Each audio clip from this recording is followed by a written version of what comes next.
The countdown is continuing to progress, so let's take a closer look at the world's most powerful launch vehicle ever developed. Starship is comprised of two elements, the ship, which has 6 Raptor engines, and the SUPERHEAVY booster, which has 33 Raptor engines.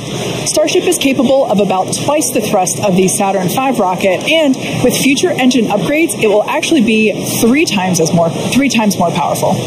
Now, with those future improvements, that'll allow Starship to carry somewhere between 150 and 250 metric tons to orbit, depending on the configuration. For reference, Falcon 9's heaviest payload to date is just over 17 metric tons. So with Starship, we're talking about an order of magnitude greater in terms of payload capability to orbit. And that matters because the amount of mass we're able to launch per rocket is critical to creating a self-sustaining city on Mars. In terms of size, the SUPERHEAVY booster alone stands about 71 meters or 233 feet tall and is about the same height as a fully integrated Falcon 9. The ship stands about 50 meters or 160 feet tall. Stacked together, the booster and the ship are by far taller than the Statue of Liberty, which stands at 305 feet tall with its base. Stacked together, Starship is 396 feet, so quite a bit taller there. Now, Starship's first stage has a diameter that's about 2.5 times that of Falcon 9, and when we've got those 33 much larger Raptor engines, this great view of the launch mount looking up at those engines, and we need them to power through the Earth's atmosphere and gravity to deliver those massive cargo and payloads up to space. Moving up the rocket, Starship is designed for vertical takeoff and landing on any hard surface, and that's as opposed to taking off and landing on a runway as aircraft do. And that's important because there are no runways on the Moon and Mars where we're going. The ship, which we're looking at now, features 6 Raptor engines. 3 of them are sea-level engines, 3 of them are vacuum engines. That means that those vacuum engines are optimized with a larger engine nozzle to operate in the vacuum of space and get us higher performance. The ship is also outfitted with 4 flaps to help aerodynamically control the vehicle's attitude during atmospheric flight and enable a precision landing. The body of Starship is also wrapped in a heat shield made up of 18,000 hexagonal ceramic tiles. Those are designed to insulate the vehicle during atmospheric entry, where temperatures can be as high as 2,600 degrees Fahrenheit. One of our test objectives today is to verify how Starship systems and thermal protection system tiles perform during reentry. And in between the first and second stages is our hot stage, which is critical for our newest separation technique, which we saw in action during Flight Test 2. Yeah, that was a pretty exciting first for our team. Hot staging had never been done before as part of a reusable space transportation system, let alone on a vehicle with the size and power of Starship. Now, at about liftoff plus 2.5 minutes, the booster shut down most of its 33 engines, leaving just 3 of them running, and then the ship simultaneously ignited all 6 of its engines. Some clamps separated, and the ship thrusted away. That was the first in-flight test of the heat shield, and we were able to gather a ton of valuable data about hot staging. We maximize the vehicle's performance by leaving 3 first-stage engines on, so gravity can't rob us of precious velocity, or at least not as much. Hot staging also helps to ensure the ship's liquid propellants are at the bottom of the propellant tanks, which is where we need them to be in order to quickly light the ship's engines. It also reduces risk at stage separation because it creates a passive staging system so that physics will be doing the work instead of mechanical parts pushing the 2 stages away from each other. Ultimately, hot staging could increase Starship's payload to orbit capacity by 10%, which directly translates to more payload and more people to the Moon and Mars. Now, the first stop will be the Moon, and the SpaceX team has been hard at work proving out all of the systems necessary to make that possible. Critical systems for propulsion, life support, and even the elevator that you see here, which will take crew and cargo from the Starship hatches down to the lunar surface, are currently in development. And the data that we gather from each test flight helps inform their design. Here we've got a photo of some of the mock-up suits that are used to demonstrate the range of mobility that astronauts will be expected to have, and we were using these to do human factors demonstrations and figure out the layout of the elevator. So all awesome development work for a future Moon mission. Super cool. Now, SpaceX will perform 1 uncrewed demonstration flight before NASA's Artemis 3 mission, which will be the first human surface expedition since 1972. After those first expeditions, we'll be ready to fly more people along with everything it takes to build a moon base.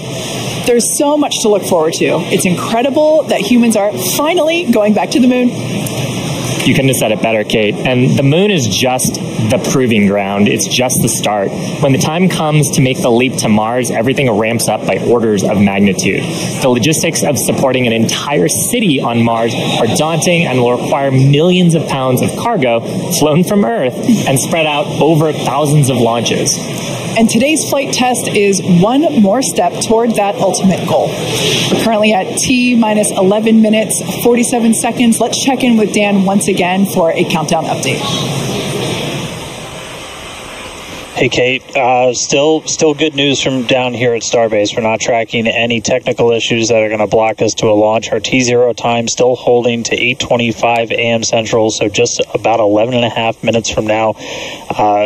The real thing we're going to keep an eye on is the winds once we get there. We do have that potential hold at T-minus 40 seconds where we can hang out and either let winds die down, make sure we're in the right structural limits, everything like that.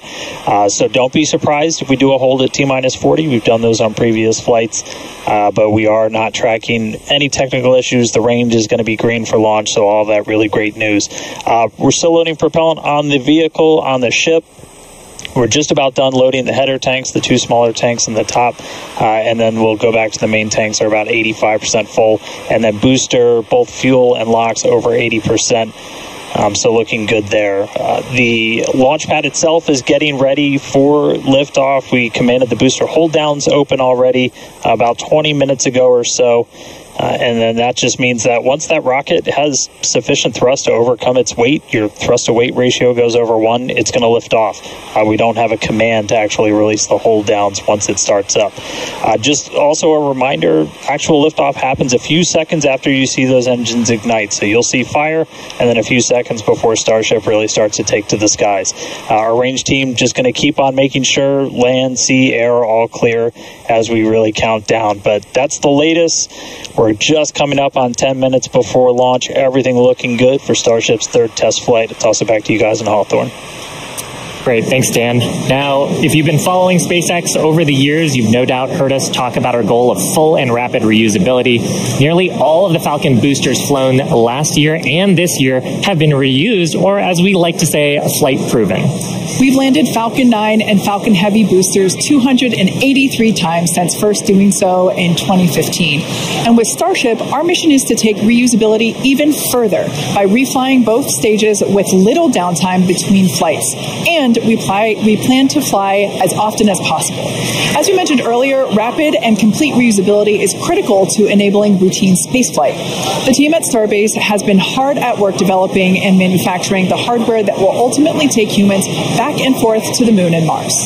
Now, even though we are not recovering Starship today, test flights like these provide the critical data that we need through every phase of flight. And that data informs future missions and gets us to that future where Starships are being recovered recovered and rapidly reflown. Our teams are also working on the ground systems that will support rapid reusability.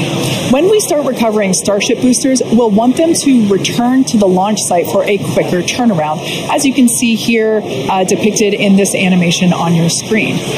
This is when the tower reveals its dual purpose. After launch, the arms or the chopsticks on the tower will help guide the booster into position to ensure a soft landing. Now, if you're thinking that this sounds hard or even impossible to do, well, that's the inspiration for naming them chopsticks. Some of you might recall a little film called The Karate Kid, where Mr. Miyagi famously taught the main character, Daniel, that if he could catch a fly with chopsticks, he could accomplish anything. Now, today we do have 4 ships and 4 Super Heavy boosters built, with more coming off the production line as our Star Factory continues to grow. These vehicles are slated for future flight tests just like today's, and in fact, just this week we static fired our next ship that's planning to fly and expect to test the booster as soon as the launch mount is free from today's flight test. Now, as a reminder, today is still just a test. While we really hope to get our splashdown location in the Indian Ocean, but any data received will help us improve. It's the third of many future flight tests for Starship before it becomes fully operational. And that's the goal of flight tests. They teach us about the limits of our design and improve our understanding of the vehicle, and ultimately help us make Starship more reliable and rapidly reusable. So whatever the outcome and however far we get, we can promise excitement. And things look like they are moving fast at Starbase, and that's exactly how we like it. Yeah, Rapid exactly. Iteration is a key of SpaceX. Yeah, we've done it with all of our major innovative advancements, including Falcon, Dragon, and Starlink. We believe that if you're not failing, you're not learning and improving the design. Yeah, many of the innovations that we've developed have come from our failures, and they teach us how to avoid the perils of spaceflight. It's a tough business. But all of this testing, all of the iterative design allows us to make the design better and better to do some of the great accomplishments with reflight that we've had so far. Exactly. One of the examples that we love to talk about is the Dragon capsule, like the one located behind Shiva and I here on the mezzanine. Originally,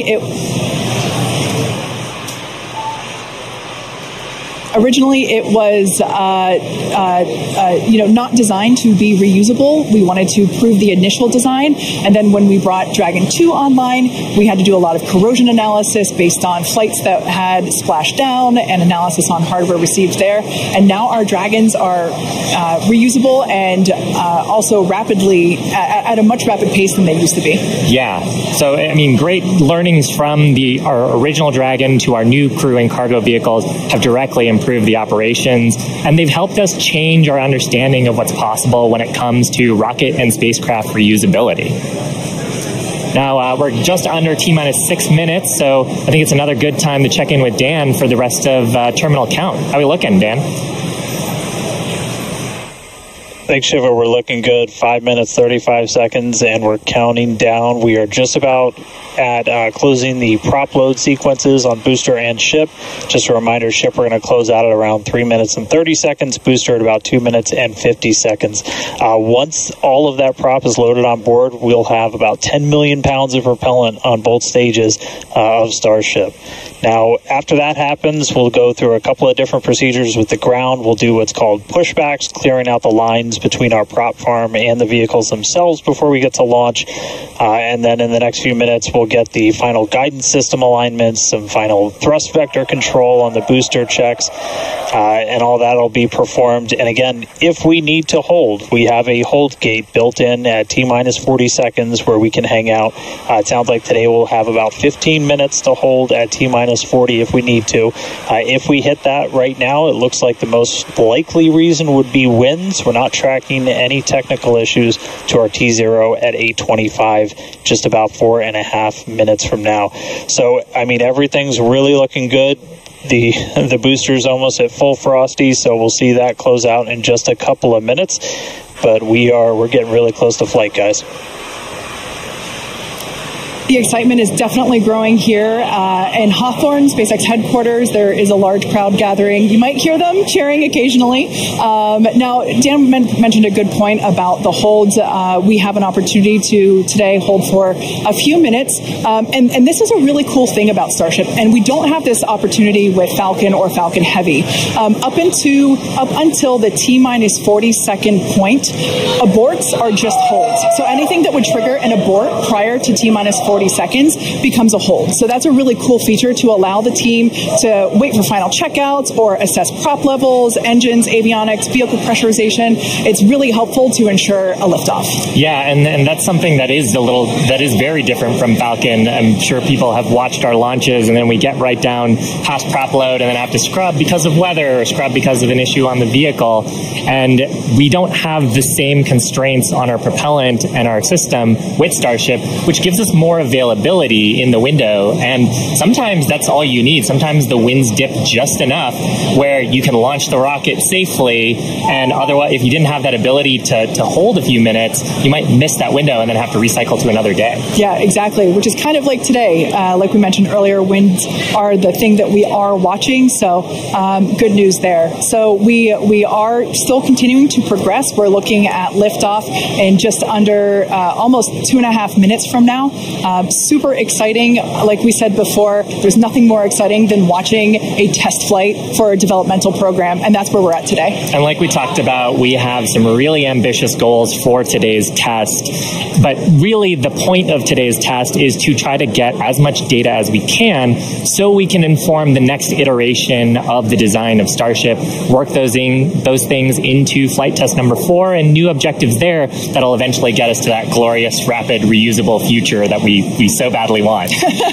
Yeah, for Flight 1, we wanted to clear the pad, and we did. For Flight 2, we wanted to get through hot staging separation, and we did. So today, we want to get even further than that and collect as much data as we possibly can. So with all that being said, we're going to check back in with Dan to take us through the final 2 minutes of terminal count.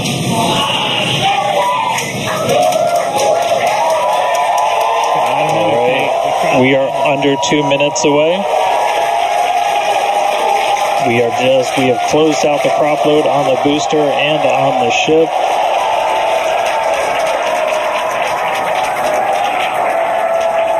And we're starting to hear some good news that it looks like winds are not going to hold us up, so there's a good chance we blow right through that 40-second hold.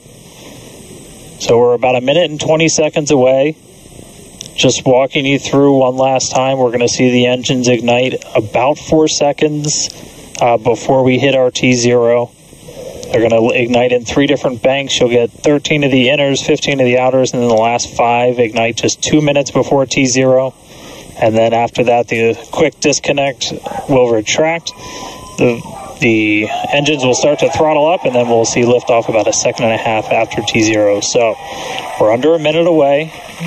Don't be shocked if we hold at 40 seconds before, but it sounds like the winds are cooperating today. And we'll be able to move right past that, not tracking any other technical issues that could hold us. Past our QD vent gate.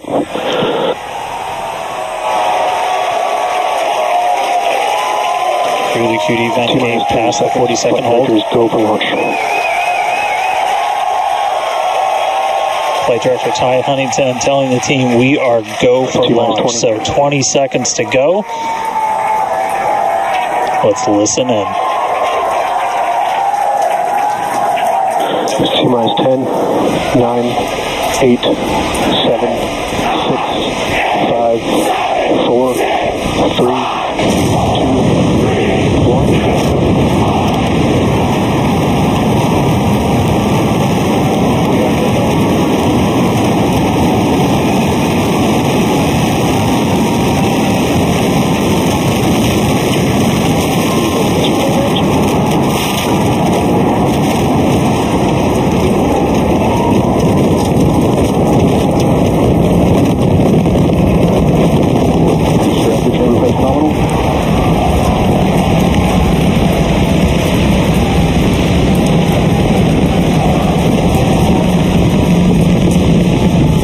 30 seconds into flight, we are feeling the rumble. We are seeing 33 out of 33 Raptor engines ignited on the Super Heavy booster. Booster and ship, avionics, power, and telemetry nominal.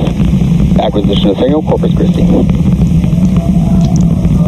Continuing to get good call-outs. Our trajectory looking nominal, systems looking nominal. Just amazing to see all 33 lit up once again.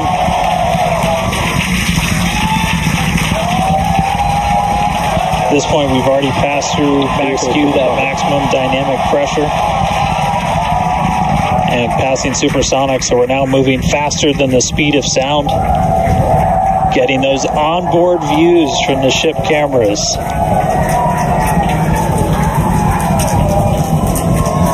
Now the next major milestone is going to be a hot staging maneuver. Again, we're going to be doing that in just about 90 seconds. To do that, we're going to shut down all but the 3 center Raptor engines on Super Heavy. That'll be our MECO, our most engines cut off. And then the clamps holding the 2 stages together are going to release. Starship second stage will ignite its engines, the RVACs first, the sea levels right after that. The sea level engines will be splayed or just kind of pointed out at about a 15-degree angle. So if you look close and we get good tracking, you might be able to see those center right after. And so those 6 engines will push Starship off of the booster.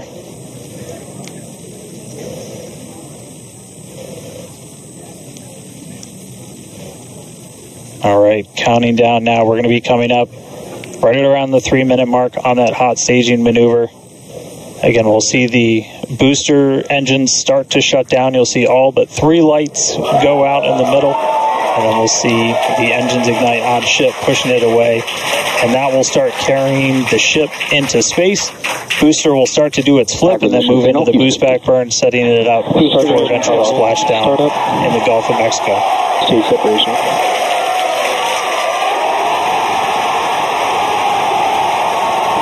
Start up.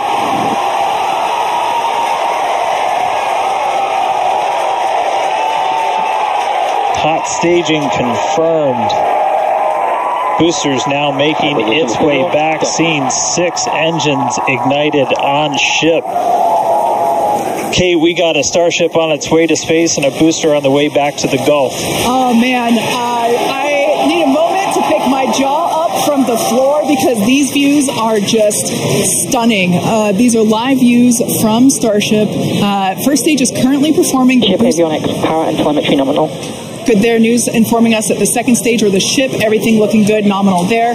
First stage is currently performing the boost back burn, expecting that to last about 1 minute. That boost back burn, propels the booster back towards the coast, taking it to a landing in the waters of the Gulf of Mexico. We're only using the Super Heavy boosters 13 center engines from here on out. As whenever they relight, you'll be able to see that in the left bottom corner. Those are the ones that can gimbal. In other words, they move and change direction in order to change the thrust to steer the first stage back to Earth.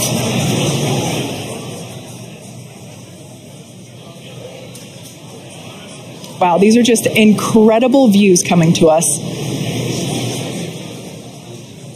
Everything is looking good for both the first stage on the left-hand side of your screen or the Super Heavy booster, as well as on the right-hand side of your screen, that is Starship, or we also refer to that as the ship.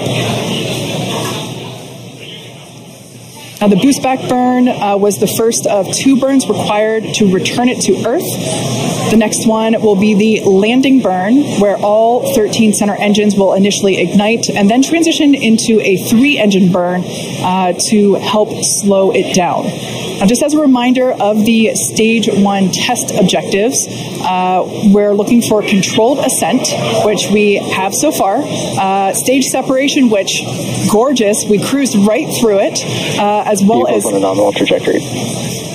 Good news there telling us that the path that Starship is on is good. Now, Starship's second stage is still firing its engines, and as you heard, following planned flight path, the ship objectives, we're looking for hot staging, again, cruised right through that. We're looking to demonstrate controlled ascent, as well as orbital insertion. Now, the bottom right-hand corner of the screen shows the ship engine graphics, so be sure to keep an eye on those. Yep, Kate, this is just a phenomenal test so far. Super Heavy is performing beautifully today. It's on its return leg of the journey. Ship continuing to burn its 6 engines, those larger circles, the Raptor vacuum engines, the inner circles, the Raptor sea level engines. We're about 30 seconds away, just under 30 seconds away from the start of the boost off burn. The landing burn on the booster. You can see the grid fins rotating. Those hypersonic grid fins are guiding us through the atmosphere back towards our splashdown site. Again, we're going for a splashdown, a soft splashdown. So for landing burn, we're going to expect to see the 13 center engines light, rapidly bring down the booster's velocity, and then just the 3 in the center for splashdown. Let's see if that'll work.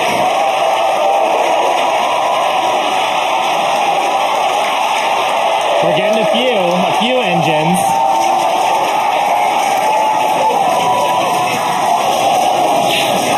And acquisition of signal. We'll see if we can get some other video of that. Now, this is a test objective today. It is still something that we're attempting to learn. And to make it that far, to demonstrate the controlled re-entry up to that point is pretty darn good. Ship continuing to look nominal with its ascent burn. This burn lasting about 6 minutes total. And we're expecting that this burn will end just after T+8 minutes, about a minute from now. So far, though, I mean, congrats to the team. Making it this far is farther than we've gone. Absolutely. On Flight 2. Just wonderful views and great engine performance from the vehicles.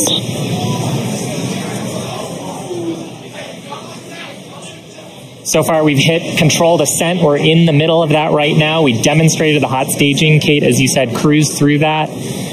We demonstrated controlled entry of the booster.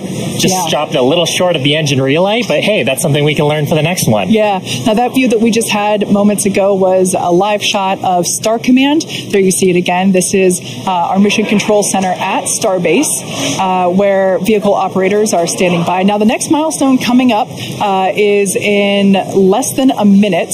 At that point, ship will, or I'm sorry, actually it already has. Engine cut off. There we go.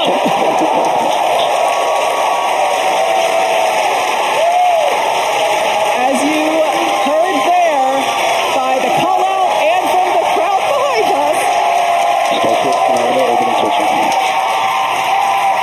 Starship's 6 Raptor engines have successfully shut down. We heard a call out for nominal orbital insertion, which is incredible. Look at these views, Dan.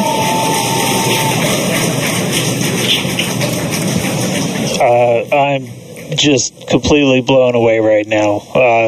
What a day. Congratulations to the entire SpaceX team. I mean, this flight pretty much just started, but we're farther than we've ever been before. We've got a Starship not just in space, but on its coast phase into space. Just to recap where we've come, and it's only been 9.5 minutes. How has it only been 9.5 minutes?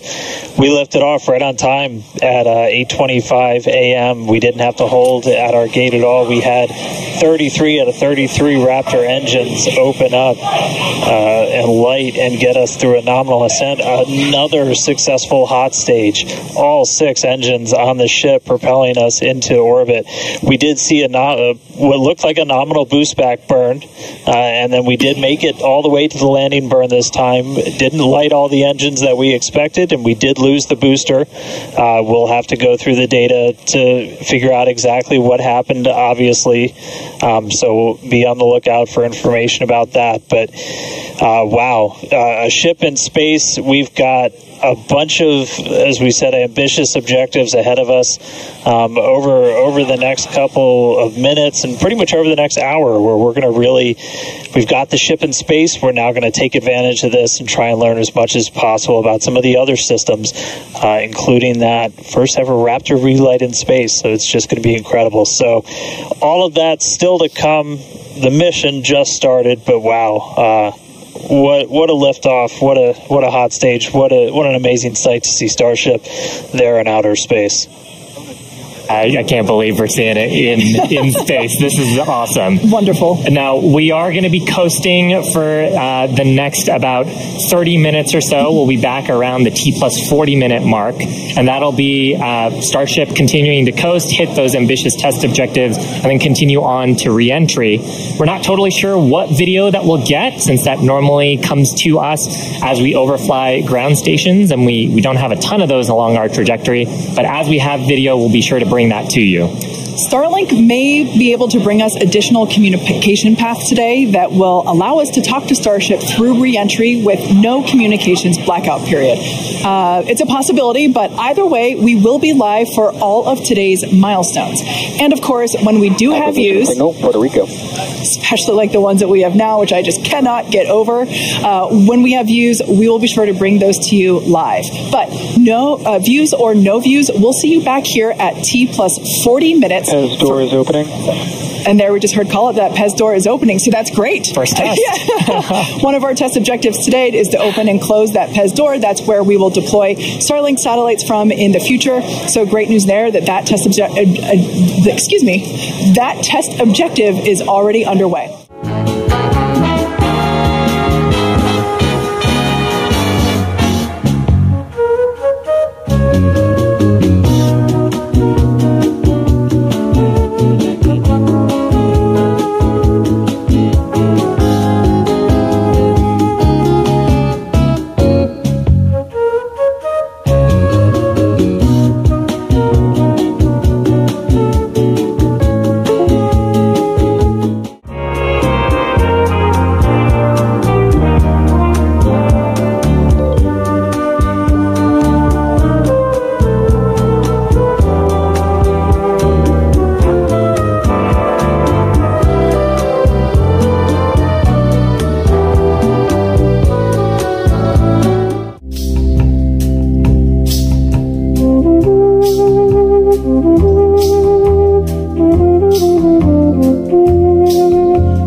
Now, if Starship manages to make it all the way through re-entry, we'll collect valuable data on Starship flying through the Earth's atmosphere at hypersonic speeds, meaning more than 5, or at this point, will be more than 5 times the speed of sound. Now we're watching these live views, HD views by the looks of it, thanks to Starlink. You can see that the flaps there on the ship might be actuating.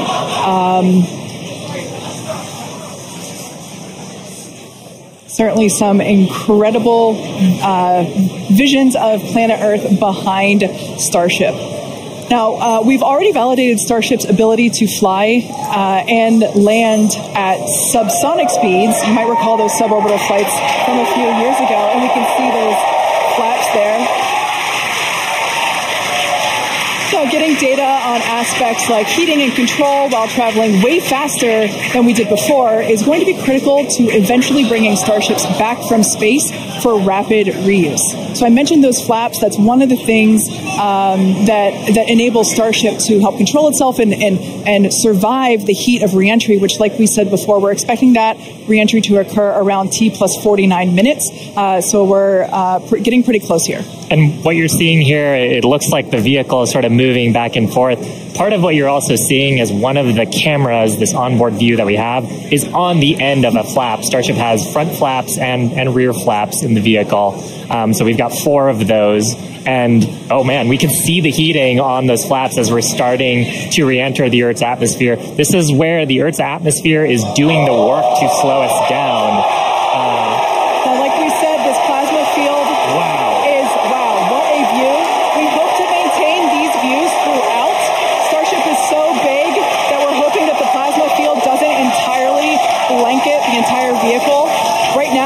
is not. The Starlinks Views are brought still, to you by Starlink. Yeah, the Starlinks are still communicating and still capturing the data and the video that we see here.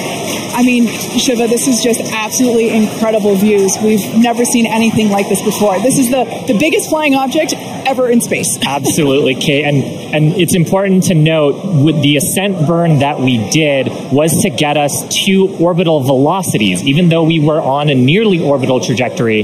So the heating and the loads that Starship is going through right now are what it would be getting if it were recovering from an orbital mission. And just the fact that we have views through entry, this is incredible. Yeah. Again, this is the furthest and fastest that Starship has ever flown. And you can definitely tell by the crowd here in Hawthorne. The heat shield tiles doing their work. We talked about it earlier. Up to 2,600 degrees Fahrenheit that those heat shield tiles are dissipating as we are re-entering. Yeah, now this was one of the critical, or rather the key mission objectives that we were hoping to hit today. We have never, like I said before, this is the fastest and furthest that Starship has ever flown. So this is the first time that we're getting to collect this re-entry data and understand how these 18,000 hexagonal heat shield tiles are working together to protect the belly of Starship as it re-enters the Earth's atmosphere. Once again, the atmosphere is doing us a big favor here by... The atmosphere is actually doing us a huge favor here by acting as a braking system for Starship as it re-enters the atmosphere. And that's part of the reason why the flaps are so important. We're using the body of Starship and the drag from the atmosphere to slow us down from orbital speed. But you want the vehicles for your support.